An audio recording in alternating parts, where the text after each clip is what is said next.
in a yacht in Sydney Harbour today. We're just testing out the gas and recertifying before they head up to Queensland.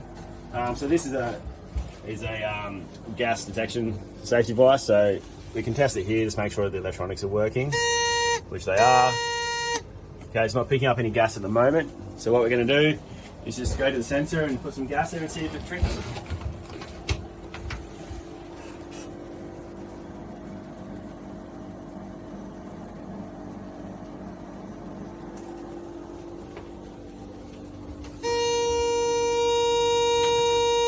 And we have positive reading, so it is working correctly.